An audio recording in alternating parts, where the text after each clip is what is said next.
Alright, I know you want to hear some tales of whimsy and my art journey and whatever, so picture this. I'm sitting in my college dorm, eating a cheeseburger, scrolling through my phone like any other Tuesday afternoon. Then I see it. An email notification from Cartoon Network? Yeah, the Cartoon Network. The network that raised me. The network that made me want to pursue animation in the first place. They wanted to interview me for an internship. I didn't get the job. What's up, Lemon Drops? Welcome back to the channel. So today we're going to talk about something that's been on my mind for a while now. And honestly, it's kind of a weird mix of personal story, industry deep dive, and grief, maybe. We're going to process some emotions today, folks. I want to tell you guys about the time I almost interned at Cartoon Network. But to really understand why this story matters to me, and to anyone who grew up watching cartoons in the 2000s and 2010s, we need to talk about what Cartoon Network was, what it meant, and what happened to it. And here's the other thing. Even if I had gotten that internship, the Cartoon Network I would have been working for doesn't really exist anymore. And that's a lot to unpack. So grab a snack, get comfortable, and get ready to go on a journey. We're going to talk about my childhood, we're going to talk about some incredible animation history, and yeah, we're going to talk about corporate mergers and how they can absolutely demolish an entire artistic legacy. Fun times. Let's start at the beginning. I was born in 1998, and if you were also born somewhere in that late 90s, early 2000s window, you know exactly what I mean when I say Cartoon Network was like a third parent. My earliest memories of television are Cartoon Network memories. Coming home from school, throwing my backpack on the floor, grabbing whatever snack I could find, and just parking myself in front of the TV for hours. Even in the mornings. My parents were also teachers, so we had to be up like mega early, so I would plop down with a bowl of cereal in front of the TV and throw on some Cartoon Network before we left for school in the morning. Some of the shows we liked to watch were Dexter's Lab, Powerpuff Girls, Courage the Cowardly Dog, which, by the way, absolutely should not have been a kid's show, but that's a topic for another video, Ed, Edd and Eddy, Codename Kids Next Door, and then I got a little older. So we had Teen Titans, Ben 10, Camp Lazlo, my gym partner's a monkey, Foster's Home for Imaginary Friends. That show still holds up, by the way. Go watch it, you're welcome. But here's the thing. I wasn't just watching these shows, I was studying them. Even when I was too young to realize that's what I was doing. I'd grab paper and try to draw the characters, and I'd make up my own episodes in my head. I'd make my own OCs and plot myself into these other characters' universe, and I would imagine what it would be like to actually work on one of these shows. Cartoon Network wasn't just entertainment to me, it was education. It was showing that cartoons could be funny and weird and emotional and sometimes scary. It was showing me that animation was an art form, that people, real, actual human beings, were making this stuff, not the AI garbage you see today. You right. Anyways, I wanted to be one of those people. I wanted to work on a cartoon too. Now, I know I'm not special in this. Literally millions of kids grew up the same way. That's kind of the point. Cartoon Network was this massive cultural force that shaped an entire generation's understanding of what animation could be. And the network knew it too. They weren't just throwing random shows at the wall. There was a philosophy there, an identity. Which brings me to something I think is really important to understand before I tell you my internship story. Let's talk about why Cartoon Network mattered to the animation industry. Because I think sometimes people, especially people outside of animation, don't fully appreciate just how influential this one network was. When Cartoon Network launched in 1992, the animation landscape looked super different. You basically had two options, Disney or Saturday morning network cartoons. Both had their place, but they also had limitations. Disney was prestige, big budget, theatrical. Saturday morning cartoons were often cheap, formulaic, designed to sell toys. In 1995, they launched this thing called What a Cartoon, later called World Premiere Toons. The concept was simple but revolutionary. Give animators a small budget and let them create short films, whatever they wanted. And if audiences responded well, maybe that short becomes a full series. That's how we got Dexter's Laboratory, Powerpuff Girls, Cow and Chicken, Johnny Bravo. This incubator approach gave artists creative freedom that just didn't exist anywhere else on television. And this is what I think is the most important part. Cartoon Network trusted its audience. They didn't talk down to kids. They didn't assume kids couldn't handle complex storytelling or dark themes or sophisticated humor. Shows like Courage the Cowardly Dog dealt with genuine horror and existential dread. Teen Titans had serious character arcs and emotional weight, and the network was cool with it. Then came the 2010s. And this is when Cartoon Network, and I'm not exaggerating here, revolutionized modern animation. Adventure Time premiered in 2010, and everything changed. Pendleton Ward and his team created something that was simultaneously goofy and profound, funny and heartbreaking, episodic and deeply serialized. Adventure Time proved that you could tell genuinely mature, complex stories within the framework of an 11-minute cartoon, and it gave rise to an entire generation of shows that followed in its footsteps. Regular Show, Steven Universe, Over the Garden Wall, Gumball, Clarence, We Bare Bears, OKKO, and eventually Infinity Train. This era of Cartoon Network is sometimes called the Cartoon Network Renaissance, and it's not a hyperbole. The shows that came out of this period pushed boundaries, won awards, and tackled subjects that animation had hardly touched before. Steven Universe featured the first same-sex wedding proposal in children's animation. Infinity Train dealt with trauma, grief, and self-destruction in ways that felt genuinely therapeutic, and Adventure Time explored depression, dementia, and the weight of immortality. These weren't just good shows, they were important shows, and Cartoon Network was the place brave enough to make them. So when I was sitting in my college dorm eating that cheeseburger and I got that email from Cartoon Network, you have to understand what it meant to me. This wasn't just a potential job. This was the place that raised me, the place that made me want to be an artist in the first place, the place that was still at that moment producing some of the best animation on television. And they wanted to talk to me. Okay, let me properly set the scene here. It's college. I'm probably a senior at this point. I've been applying to internships, animation studios, production companies, anywhere I could get my foot in the door. And look, when you're an animation student, you know the industry is competitive. You send out applications into the void and you just kind of hope and you dream and you wait. And you hope and you send in some more applications while you're waiting. So anyways, I'm in my dorm room. It's been a long day. I've got a cheeseburger, probably from the dining hall. You know how it is.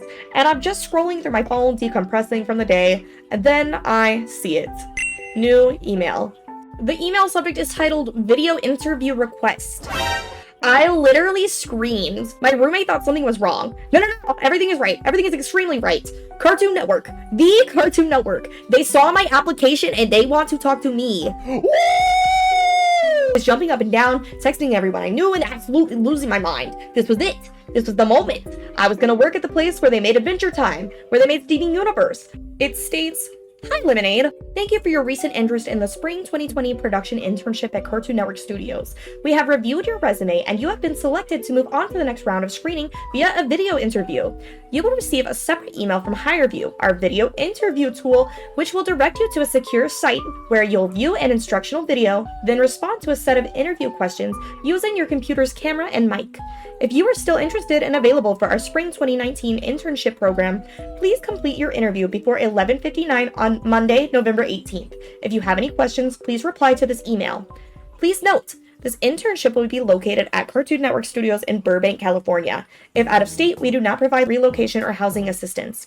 Spring internships are slated for January 28th through April 19th, 12 weeks. Must be able to commit 15 to 20 hours a week, as we can also be flexible with your schedule. This position is paid at $12 an hour and also has the option for school credit. Video interviewing tips. Make sure you're in a quiet place with dependable internet connection and a working camera and microphone. You'll have about 30 seconds to answer each question. You do not have to use the entire time allotted and 2 attempts per question to record your answer. Try to minimize any background noise as the microphone will pick up the sound in the room. Don't be afraid to let your personality shine through. Wait. Back up. Hold up. Did I read that right? They want me to do an interview without actually talking to a person?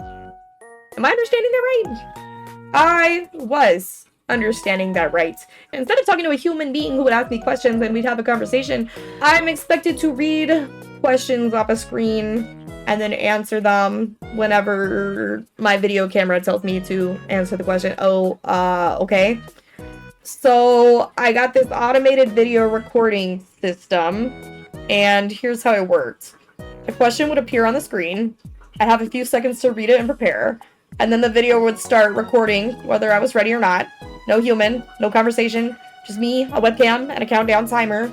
I mean, look, I get it. These big companies get thousands of applications. They can't personally interview everyone. The automated system is efficient. I understand the logic, but also it's terrifying. There's no rapport building, no reading the room, could you repeat that question? Just pure, unfiltered pressure. Okay, first question. Something about my education experience. Fine, I can handle that. I talked about my program, my coursework, whatever. I did okay. Second question. Why do I want to intern here? Okay, easy. I've been preparing for this question my entire life. I talked about growing up with the network, how it inspired me, how I'd love to contribute to the legacy. Probably nailed it. Third question. What are my favorite cartoons? Okay, Fun question. Don't overthink it. Just be genuine. I probably rambled about Adventure Time and Steven Universe and whatever else I was watching at the time. You know, The Iron Giant has always been my favorite movie. I'm sure I threw that in there somewhere in the mix. That went fine. And then, the final question. Why would you be a good fit for the studio? This is the most important one, right? This is where I sell myself. This is where I prove that I'm not just a fan, but someone who can actually contribute. My hands were sweating. My heart was racing, but I'd made it through the other questions. I just had to get through this one. I pressed record, and I stuttered. Badly. Like, I could not get one coherent sentence out. My brain knew what I wanted to say, but my mouth was just not cooperating.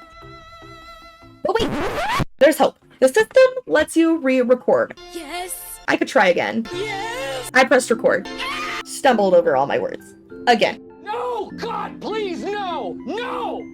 No! Different words this time, but same result. Verbal disaster. I canceled the recording. I was feeling pretty low at that point. I put my head down on the table. Just, sat there for a second, having a small existential crisis, as one does. Okay, I took a breath. Third time's a charm. I've got this. I prepared the perfect answer in my head. I have exactly what I wanted to say, word for word. I sat up. I got ready. I reached for the record button. Wait a minute! Oh god. Oh god. Oh god. Oh god. Oh. The video was already recording.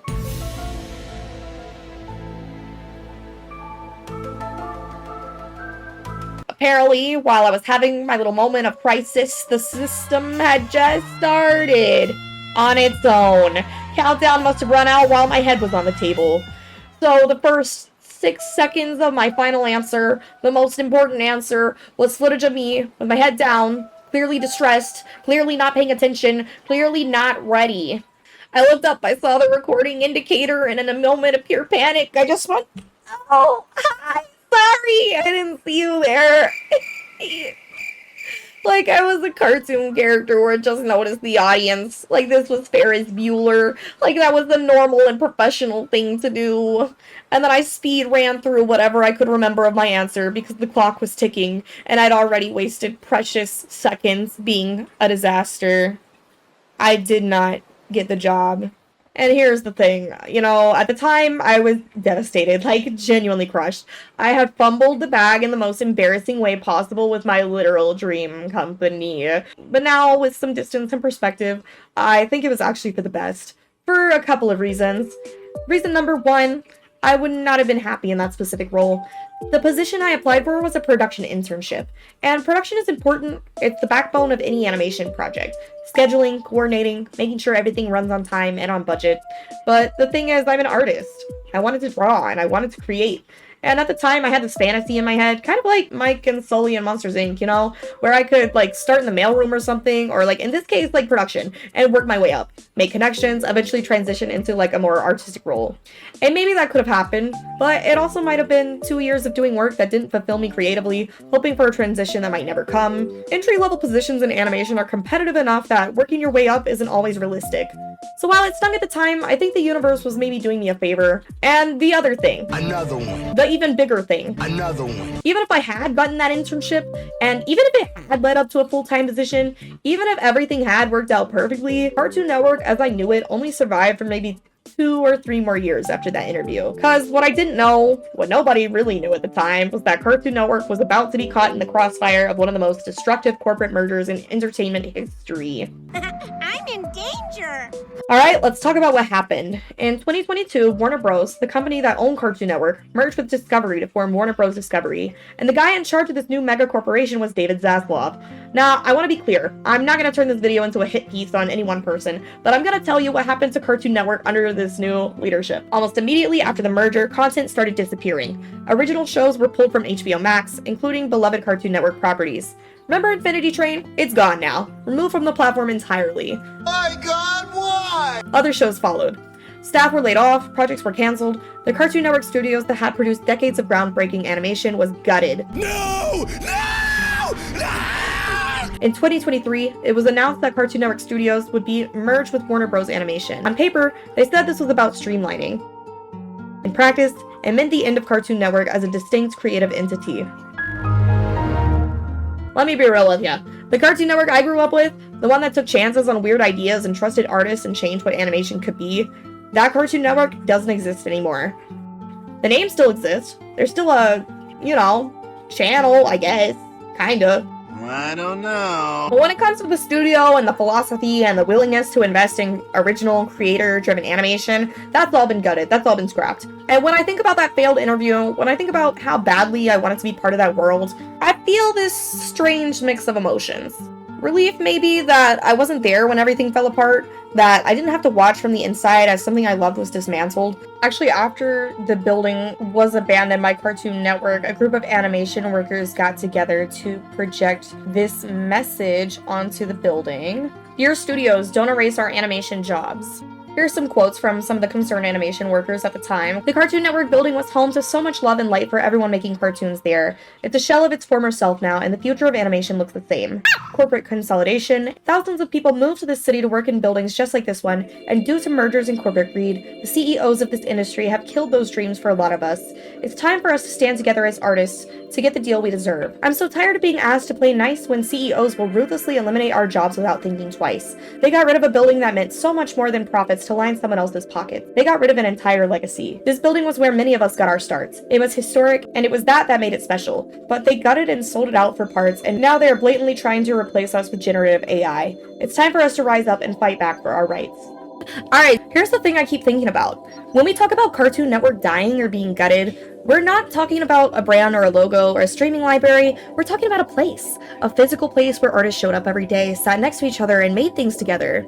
And I think sometimes, especially in our increasingly remote world, we forget how much that matters. I reached out to a couple of industry folks, people who have worked in animation industries, and asked them what studio life actually means to them. And their answers really struck a chord with me. Here's what the first person told me. It's so easy in adulthood to socially isolate yourself if you work 40+ hours a week remotely, especially post-COVID. I love going into the studio. I feel more productive having a separate place to designate as where I work, and it perpetuates healthy work-life balance knowing I'm physically leaving the office and I am done with work for the day. I like seeing other creatives and the ease of just asking my coworkers or supervisors questions. I work at a studio where it's encouraged to give feedback on work-in-progress films, and it's so much easier to just tell people your thoughts over lunch or in a meeting as opposed to having to type them out in an email. And also, not reducing all your professional relationships to networking. Boo! I didn't feel like I had any real friends at work until I started going in person. Artists I know personally and work with in real life will always be more memorable to me than artists I know online, especially when asked to recommend people for stuff. It's just better when people are around. And here's what another friend shared. I love how easy it is to walk over to another department and peek at what they're doing and talk shop. I built a lot of friendships this way. The best part about working in a studio for me was how easy it is to talk to people and build relationships. It's sort of weird or feels forced to just DM someone hi, but when you happen to be walking by someone's desk and they greet you back, it feels natural. The casual face-to-face interactions really help me get through the day. When I work from home, I'd be so bored. When I hear stuff like this, it really crystallizes what was lost when studios like Cartoon Network get dismantled. It's not just the shows, it's the community, the lunch conversations, the hallway feedback, the friendships that form when you're all working towards something together in the same room day after day. That's irreplaceable. You can't Slack message your way into that kind of connection. And speaking of irreplaceable spaces, if you've ever seen photos from inside Cartoon Network studios, you've probably seen this stairway. For decades, artists who worked at the studio left their mark here. Literally. Signatures, drawings, little doodles from people who made the shows we grew up on. It's like a living document of everyone who passed through those halls. Walking through here, you can see the history, the legacy, all these artists who came through, made something, and left a piece of themselves behind. I think about the people who had to leave this place. Not because they wanted to, but because the studio they loved was being restructured out of existence. And I wonder what it felt like to walk down this stairway for the last time, to look at all those names and drawings, and know you were leaving something behind that might not be there much longer. Spaces like this matter. They're not just decoration, they're proof that art is made by people. That behind every show, every episode, every frame, there's a human being who showed up, did the work, and cared enough to sign their name on a wall. That's what studios are supposed to be. Not just buildings, communities. Okay, so fun fact, even though the building doesn't exist anymore, they did save a virtual version of the famous Cartoon Network stairwell with all the art and signatures in it, so I thought that it would be fun to kind of give it a little tour and see what it would have been like if I did get to actually work in the studio. Oh my god, here it is! Check it out! Okay, this guy is either a professor or he's smoking a bong, I'm not sure. Yeah, they're really just like filling every inch of space here on these walls. Oh, what's this guy? There's a little llama. There's some pigs, dinosaurs. There's a skull up there. Black Sabbath. Let's go down. Oh, really cool skull on the wall there. That's Snoopy. Oh, there's Grim. Steven. Thank you so much, Crooniverse, for an amazing experience. This has been a dream come true, and I will be back. Tyler Lewis, SU intern. Fall 13. Wow. There's a lot of history here. Really cool skeleton guy on the wall. I like this little goblin man. Ooh, I don't know where to start. Okay, there's some cute, like, I think they're like frogs, maybe a pig or something there. Clara was here. Lucas. Cool monkey. Chimpy, 83. Wow. These are cool. Let me get a little closer to that so we can see a little better. Can I click here? What does this do? Whoa, I'm moving too much. Help. Why am I moving away? Come back. Oh, look at all the Steven. There's like a little Steven corner. Steven. Ooh, that looks like, I think it's a self-portrait actually, but I thought this was Betty from Adventure Time for a second. There's a Steven. This almost looks like someone's like fusion OC or something. I like this cool robot guy. There he is again. Another Steven. There's a little Anais right there. Oh my god, it's Flapjack. I nearly forgot about Flapjack, guys. Thanks for an awesome summer from SU intern summer 17. Oh my god, I think I would have myself if I was an SU intern. More Steven, so cute. There's a little emo guy. Some kind of cracked out. I don't even know what that is. There's some Adventure Time art, I'm assuming from the Adventure Time crew. This wall is just very colorful. Robot Jones. Let's go down the stairs. Some more. This is so crazy because I always heard about the graffiti stairwells, so it's really cool to see myself. Oh, look at little Finn! There's so much happening here. There's so much happening. There's a lot of pigs on the wall. Some of these people really like pigs. It's not about Cartoon Network artists and pigs, alright? This is the second time I've seen the phrase cat fetus. Not sure what that's about. I'm a little scared to go back and look now. Jake! Oh, another Finn! This looks like maybe Gumball. Can I zoom? Oh, I can zoom. Oh, We Bear Bears. We Bear Bears. Okay. I needed to zoom in. Oh my gosh, I love that Finn. Look at that Jake! So happy to be here. Oh man, even though I didn't get the internship, I will always be a little jealous of everybody who got to experience the studio. It wasn't my time. It wasn't my time yet. This could have been mine if I had worked a little bit harder. Oh my god, Clarence. Wow, I'm actually in the fabled graffiti staircase at Cartoon Network. Period, you made it. Oh my god, it's Eduardo. Oh, you guys don't understand. I love Foster's Home for Imaginary Friends so much. It was one of my favorite cartoons growing up. My imaginary friend was a cute little Pegasus unicorn, by the way. Although some days I think it turned into a griffin. Just depended on my mood, really. Hello? Bart Simpson? Oh my god, I haven't seen this emoji in a long time. That's a big toe. Okay, hang on, we've got a lot here. This is really cute. I like this little strawberry girl. Look, there's a little Steven. Oh, I really like this guy's shape language here. Very curious about this. I'm not quite sure what this is, but it looks cool. There's so many cute self-portraits in these halls. And to think that everything in here is gone now is just insane to me. And cat fetus for a third time. You know, it does say follow the arrows. I'm gonna have to put a pin in that though. I want to see the end of. Thank you for visiting. Have a great day. Even this door has charm. And you know, that's what it is. Like, it's charming. There was a space for any employee to come and express themselves and leave their mark in the studio that gave them a chance. Alright. Let me see if I can find the cat fetus, guys. Can't believe we're doing this.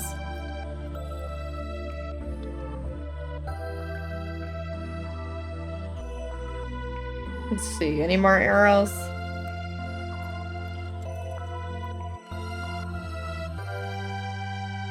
Cat fetus. It says cat fetus, but it's just a drawing of KO. Huh?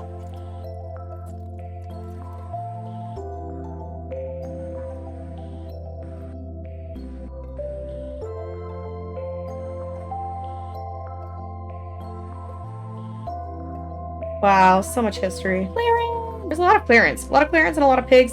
Oh, shout out Johnny Bravo. We have a Johnny Bravo here. Cat fetus. Hang on, hang on, hang on. It still says the cat fetus is this way. Keep looking, keep looking, keep looking.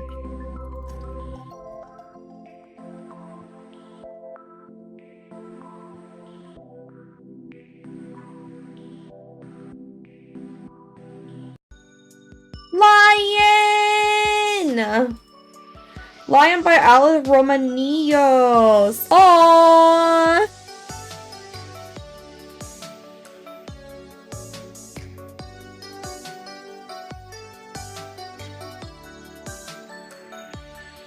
That's some pigs. It sure is.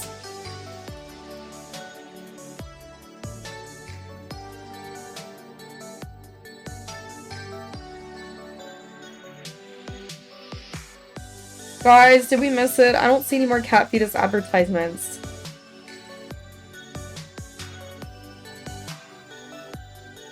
I never found the cat fetus! Guys, please comment if you can find the cat fetus. Help me!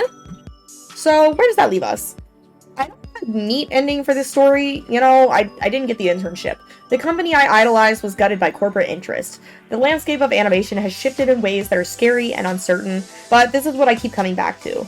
Cartoon Network mattered. It mattered to me, personally, as someone who learned to love art and storytelling through its shows, and it mattered to the entire animation industry, as proof that you could make ambitious, weird, emotional TV for young people.